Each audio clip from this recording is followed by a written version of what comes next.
अभी तक हमने जो विस्कोसिटी है उसके लिए कोफिशिएंट ऑफ विस्कोसिटी हमने फाइंड आउट किया, ओके, और उसकी हेल्प से हमने डिस्कस किया कि कितना मोमेंटम है वो ट्रांसफ़र होता है लेयर के अपर साइड से डाउन साइड में, okay.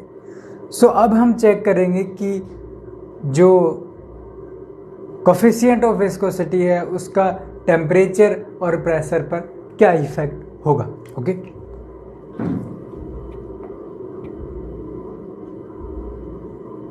Effect of temperature and pressure on meter, okay. अब तक हमने जितने भी एक्सप्रेशन फाइंड आउट किए हैं, ओके, हमें क्या मिला था कि आपका जो नीटा है वो डायरेक्टली प्रोपोर्शनल होता है √T के, ओके, और ये किसी भी तरीके से रिलेटेड नहीं होता आपका प्रेशर के साथ, ओके। इट मीन्स कि जो नीटा है या कोफिशिएंट ऑफ विस्कोसिटी है या फिर विस्कोसिटी है वो इंडिपेंडेंट होती है प्रेशर से, ओके। सो यहाँ से हमारे पास, यहाँ से अगर मैं लिखता हूँ 1 number point, viscosity is independent from pressure, okay. Second आता है हमारा, या फिर प्रेशर से बोल सकते हो, या फिर प्रेशर किससे रिलेटेड होता है, नंबर डेंसिटी से। सो हम यहाँ पर नंबर डेंसिटी भी हम यहाँ पर कर सकते हैं अगर चाहें तो, प्रेशर को इसकी टर्म्स में भी लिखा जाता है ना। और यहाँ से अगर नीटा का एग्जैक्ट अगर हम लिखे एक्सप्रेशन, तो एग्जैक्ट एक्सप्रेशन हमारे पास कितना आया था, 1/3 mn v bar into lambda, okay. कुछ इस तरीके से एक्सप्रेशन आया था हमारा, ओके। सेकंड हम यहाँ से क्या कह सकते हैं कि जो विस्कोसिटी है is very in terms of T⁻⁴ temperature की हाफ पावर के डायरेक्टली प्रोपोर्शनल होता है। ये हमने रिजल्ट निकाले थे। ये जो दोनों हमारे रिजल्ट थे ये एक्सपेरिमेंटली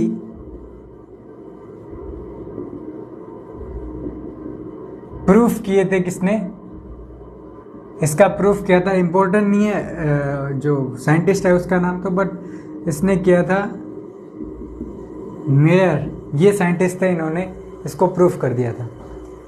लेकिन इसके अंदर कई इंपॉर्टेंट पॉइंट आता है कि लो प्रेशर में हाई जो लो कर दे, अगर प्रेशर को बहुत ज़्यादा लो कर दें, उस केस में यहाँ पर अगर मैं एक पॉइंट लिखता हूँ,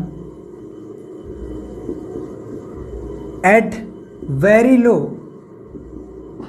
temperature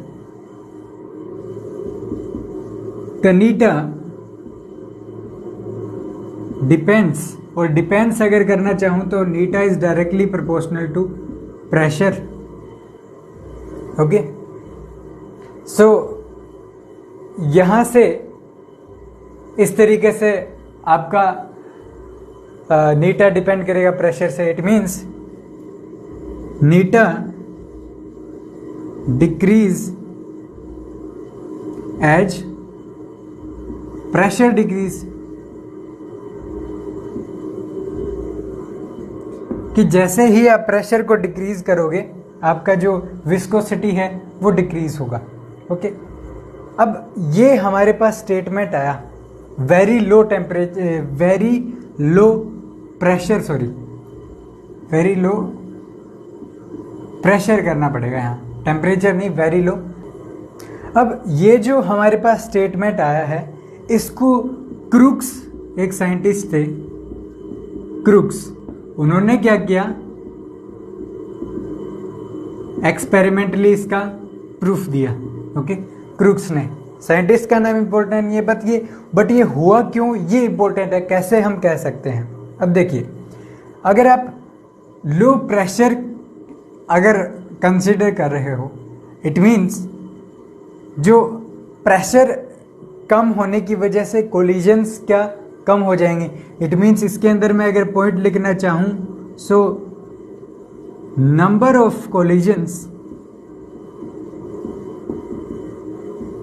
are rare, number of collision rare हो जाएगी। ओके, या फिर आप क्या कह सकते हो कि जो फ्री पाथ है वो किसके इक्वल हो जाएगा, डायमेंशन ऑफ बुक्स अगर आप कंसिडर कर रहे हो, या फिर ऑब्जेक्ट, जो ऑब्जेक्ट का जितना डायमेंशन है, ये हमने चेक किया था कि कैसे इक्वल हो जाएगा। ओके, बिकॉज जो मीन फ्री पाथ है इनडायरेक्टली प्रोपोर्शनल होता है प्रेशर से, तो लो प्रेशर अगर आप करोगे, ओके, वेरी लो प्रेशर में आपका जो मीन फ्री पाथ है वो बहुत ज़्यादा क्या है, हाई हो जाता है। इट मीन्स ऑब्जेक्ट की जो डायमेंशंस हैं उसके जितना ही हो जाता है। ओके, और इस केस में जो you can say number density है, जो स्मॉल n है, नीटा नहीं स्मॉल n है, वो आपका क्या होगा, डिक्रीजेस। ये डिक्रीज क्यों है, बिकॉज जो एक तरीके से पार्टिकल्स थे वो अगर कोलिजन फास्टली नहीं करेंगे, धीरे धीरे करेंगे, तो डेंसिटी तो ऑटोमेटिकली ही कम हो जाएगा, पार्टिकल एक दूसरे से थोड़ा दूर दूर ही रहेंगे। ओके, सो यहाँ पर हम देख रहे हैं कि जो कोलिजन्स हैं वो रेयर हो जाती हैं। मेन पॉइंट है कि रेयर हो जाती हैं। अब कोलिजन्स रेयर हो जाएंगी तो उसके अंदर जो फ्रिक्शन लग रहा है या फिर जो एक तरीके से विस्कोसिटी है वो ऑटोमेटिकली ही कम हो जाएगा। ओके, सो हम क्या कह सकते हैं, जो विस्कोसिटी है वो आपका डिक्रीज करेगा। ओके, सो यहाँ पर ये जो पॉइंट था, ये जो एक्सपेरिमेंटल इसका प्रूफ था वो क्रुक्स ने दे दिया था, कोई उसमें डाउट ही नहीं है। ओके, सो ये हमारे पास एक इंपॉर्टेंट पॉइंट आता है कि लो प्रेशर पे, ओके, एक्सट्रीम लेवल्स, चाहे आपका लो टेम्परेचर हो या हाई हो, लो के लिए हमने चेक कर लिया कि क्या रीजन होगा, कैसे होता है। ओके, अब हम चेक करते हैं कि हाई प्रेशर रेंज के लिए क्या होगा। अब हम चेक करते हैं हाई टेम्परेचर रेंज के लिए। ओके, सॉरी हाई प्रेशर के लिए, सॉरी टेम्परेचर नहीं, pressure. Okay, so at high pressure, अब हाई प्रेशर एक्सट्रीम प्रेशर जब होगा, ओके, देन ये देखा गया कि जो आपका नीटा है वो डायरेक्टली प्रोपोर्शनल होगा प्रेशर के। ओके, ये कंडीशन देखी गई। अब ये क्यों होगा, ओके, ये भी इंपॉर्टेंट पॉइंट है। अब देखिए कि जैसे ही आप प्रेशर ज़्यादा करोगे, आपका जो लैम्डा है, जो मीन फ्री पाथ है, वो डिपेंड करता है प्रेशर पे। सो जितना ज़्यादा प्रेशर करोगे उतना ही आपका कम मीन फ्री पाथ हो जाएगा। मिनिमम केस क्या हो सकता है कि अज्यूम कीजिए ये आपका एक पार्टिकल है, मॉलिक्यूल है, एक ये यहाँ है। ओके, मीन फ्री पाथ होता है कि इन दोनों में कोलिजन जो है, जो कंसेक्यूटिव दो कोलिजन्स हैं, ओके, उनके बीच में जो डिस्टेंस है, सपोज ये पार्टिकल यहाँ पर एक कोलिजन कर रहा है, ये यहाँ कर रहा है, और दोनों के बीच में जो डिस्टेंस है वो लैम्डा है। मिनिमम केस हो सकता है कि ये दोनों पार्टिकल एक दूसरे के इतना नज़दीक आ जाएं कि इनके बीच में कोई फ़र्क ही नहीं किया जा सके, कुछ इस तरीके से। ओके, इट मीन्स दोनों पार्टिकल एक दूसरे के बिल्कुल नज़दीक आ जाते हैं। इट मीन्स पॉइंट अगर यहाँ पर लिखता हूँ कि mean free path is comparable with molecular dimensions।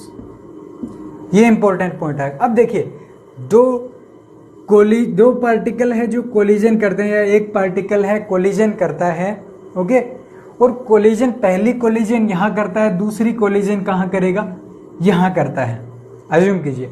सो जो मॉलिक्यूल्स है इतने नज़दीक रहते हैं बिल्कुल, उनकी वजह से क्या है, आपको पता है कि जितने ज़्यादा नज़दीक रहेंगे पार्टिकल उतना ही ज़्यादा एक तरीके से फ्रिक्शन फोर्स होगा, बिकॉज कि वो एक दूसरे को ऐसे जकड़े रखने की कोशिश करेंगे, ओके, कि अगर कोई दूसरा पार्टिकल भी आता है तो उसको ये जाने नहीं देंगे। इट मीन्स अगर एक पार्ट में अगर अज्यूम कीजिए डेंसिटी ज़्यादा है तो वो जो पार्ट है, जो फॉर एग्जांपल हमने परफ्यूम का केस लिया था कि परफ्यूम रूम के एक कॉर्नर से दूसरे कॉर्नर में जाती है। सो रूम के अंदर वो जो परफ्यूम है वो एक तरीके से एक जगह से दूसरी जगह मूव ही नहीं कर पाएगी, बिकॉज उसको किसी भी तरीके की कोई एक तरीके से स्पेस नहीं मिल रहा एक जगह से दूसरी जगह जाने में। इट मीन्स जो विस्कोसिटी है वो इंक्रीज हो जाएगी जब आप एक्सट्रीम प्रेशर लेके चलोगे, ओके। सो हम क्या कह सकते हैं इस कंडीशन में कि आपका जो विस्कोसिटी है, विस्कोसिटी इंक्रीज विद प्रेशर, कि जैसे ही आप और प्रेशर बढ़ाते जाओगे इसके अंदर जो विस्कोसिटी है मटेरियल के अंदर वो आपका बढ़ता जाएगा, ओके। और ये जो एक तरीके से जो पॉइंट है या जो हमारे पास ये इम्पोर्टेंट यहाँ पर प्रॉपर्टी है, इसको प्रूफ किया था। इसका जो प्रूफ है एक्सपेरिमेंटल,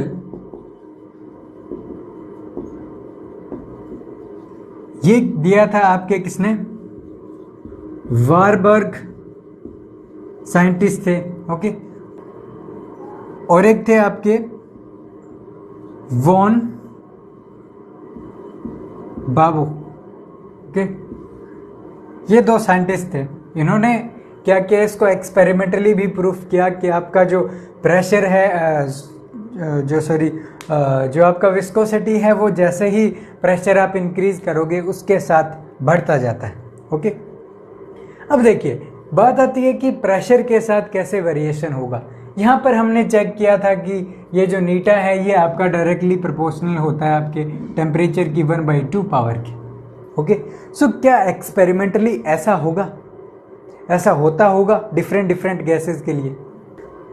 सो अगर हम एक कर्व की बात करें जो कुछ इस तरीके से हो, डिफरेंट गैसेस को रिप्रेजेंट कर रहा हूँ, यहाँ पर T1/2 अगर मैं रिप्रेजेंट करता हूँ, यहाँ पर आपका नीटा, ओके। सो यहाँ पर सपोज ये आर्गन है और यहाँ पर ये आपका हीलियम है, हीलियम-4।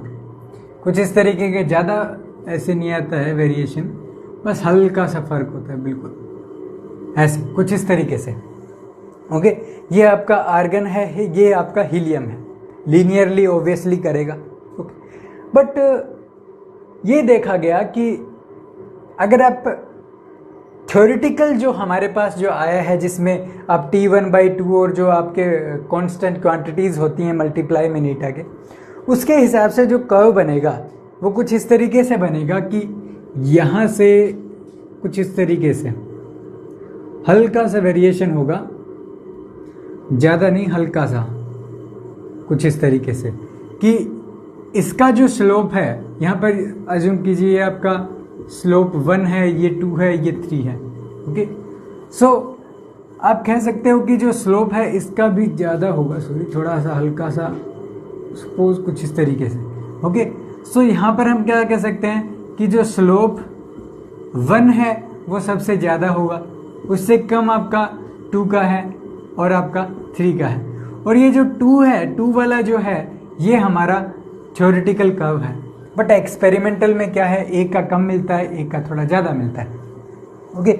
नॉर्मली की वेरिएशन आपका ज़्यादा आता है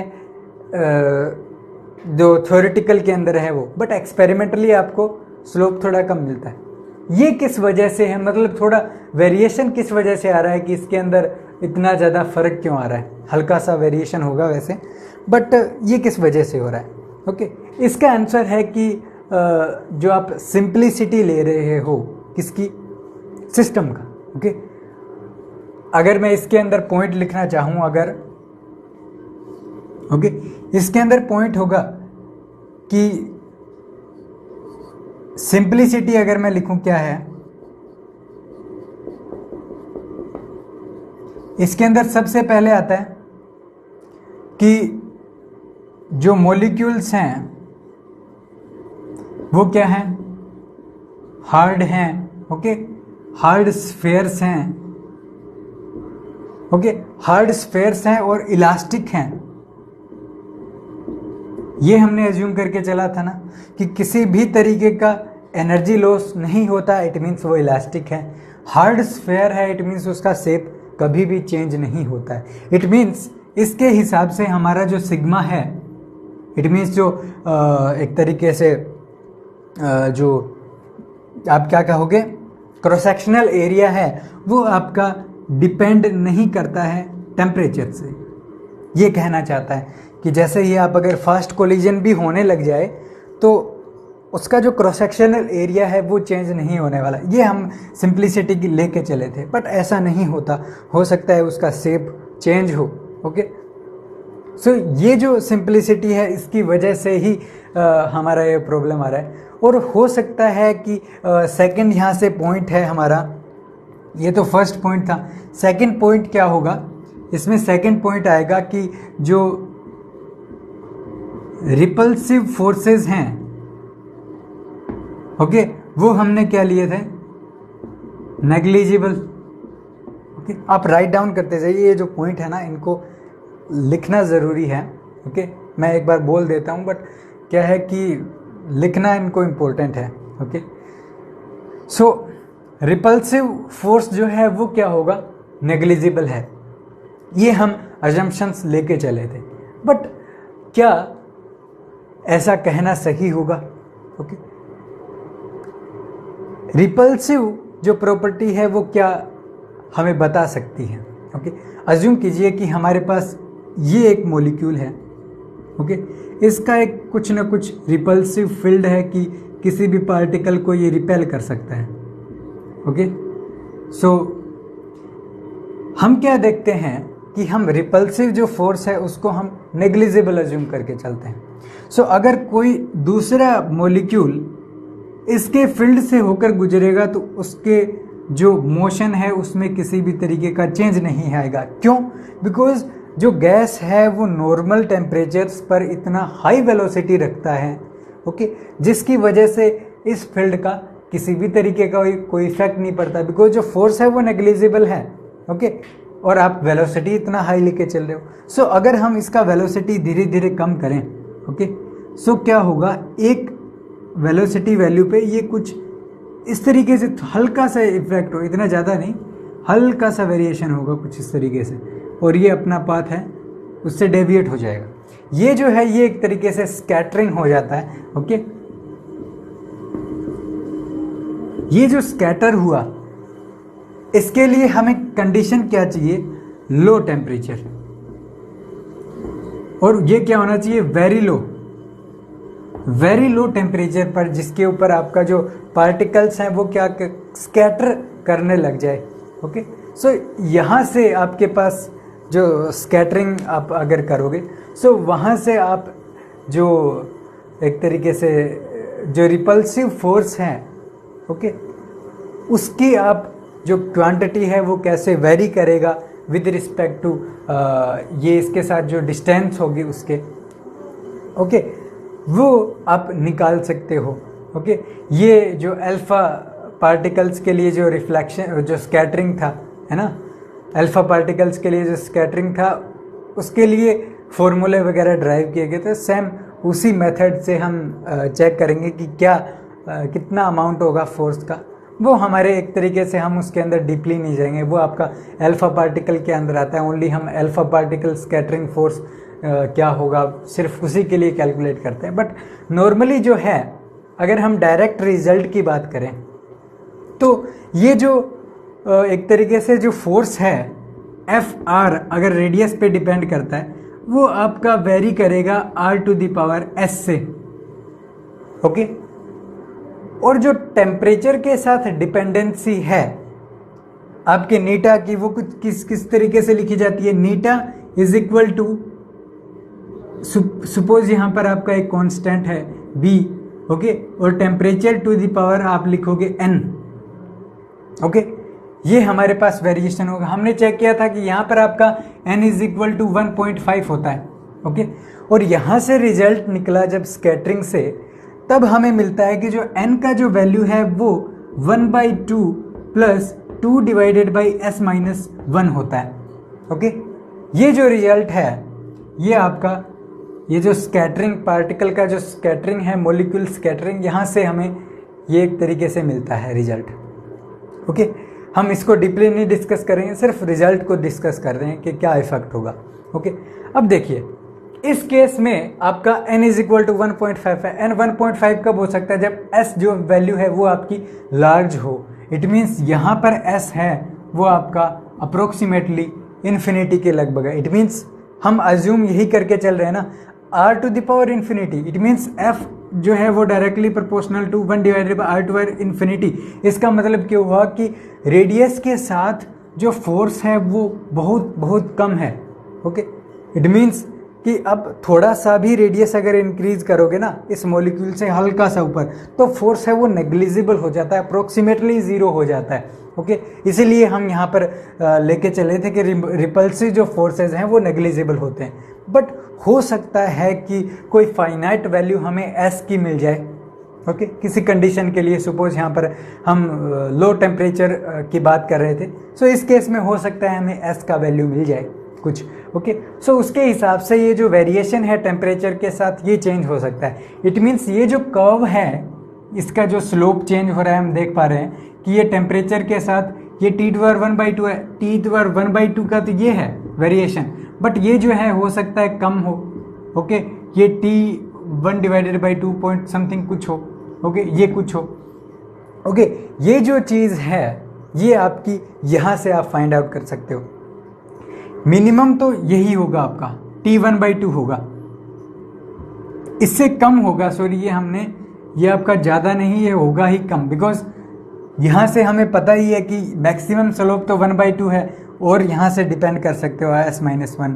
ओके, अगर s का वैल्यू 1 से भी कम है तो ये नेगेटिव हो सकता है वैल्यू।